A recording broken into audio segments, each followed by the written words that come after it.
quelqu'un très habitué au parc s'est trompé et est entré dans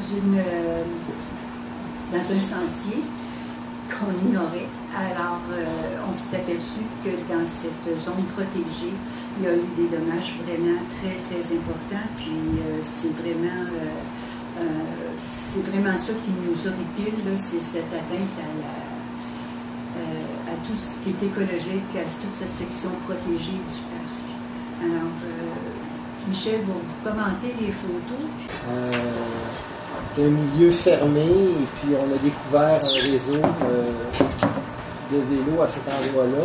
Les photos parlent d'elles-mêmes. Il y a des infrastructures qui ont été installées. Il y a des sentiers qui ont été aménagés. Ce sont des sentiers qui ont été aménagés. C'est très technique en termes d'utilisation.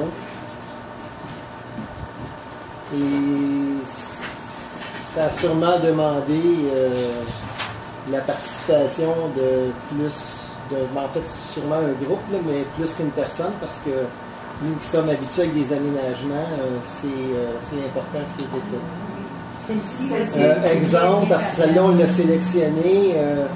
C'est un milieu qui est très sensible, parce que c'est un milieu avec des mousses et autres.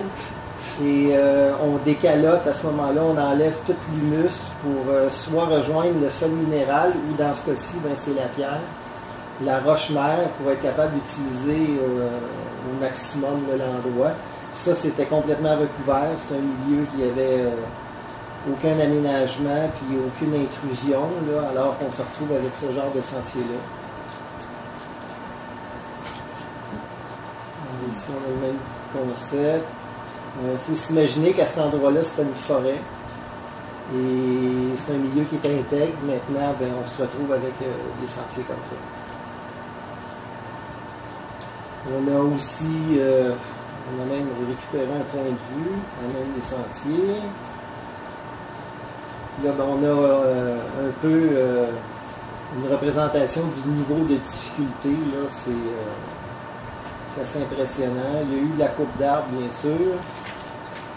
On a travaillé mécaniquement ou manuellement avec des outils importants, entre autres des pelles pour créer ou faire une assiette le plus propice à l'activité. Une tranchée, ça? Oui, une espèce de tranchée pour faire une assise ou une emprise de sentier. Fait que toute la terre qui était ici a été rabattue de l'autre côté. Ça, il n'y avait pas de sentier à cet endroit-là. On se retrouve avec ça. Et naturellement, quand on aménage, on coupe des arbres, il faut les mettre quelque part. Fait qu'en bordure d'un sentier, on a accumulé Et il y a toutes sortes de passerelles ou d'infrastructures ou de structures qui ont été créées, entre autres celle-ci. À même les matériaux de la place, là, soit les pierres ou des arbres qui ont été coupés, ou sinon on a pris la peine de monter des matériaux. On voit ici là, pour faire un fini avec passerelle. Et ça peut aller jusqu'à un sentier qui peut avoir jusqu'à 1 mètre, 1 mètre et demi de large comme ça.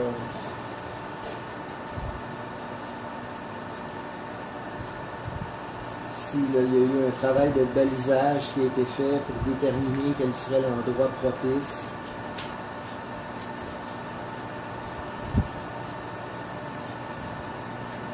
Et ça, c'était une zone qui était parfaitement intacte avant.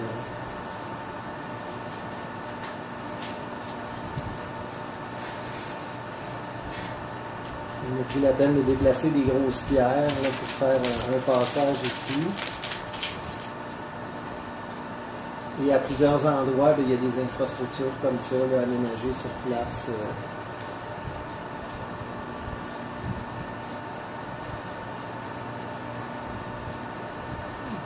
Ce qui en soi n'est pas des aménagements très sécuritaires. Hein. Et normalement, si c'était une utilisation respectée, ici on voit là, un petit sentier qui est utilisé par les gens, mais avec beaucoup de tolérance par rapport au milieu, alors que tout ce que vous avez vu avant, là, c'est carrément des aménagements.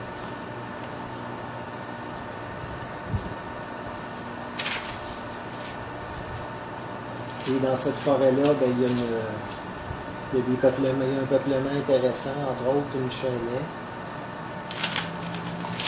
Et il faut croire qu'il y a d'autres infrastructures à construire parce que les matériaux sont déjà sur place et sont prêts à être utilisés.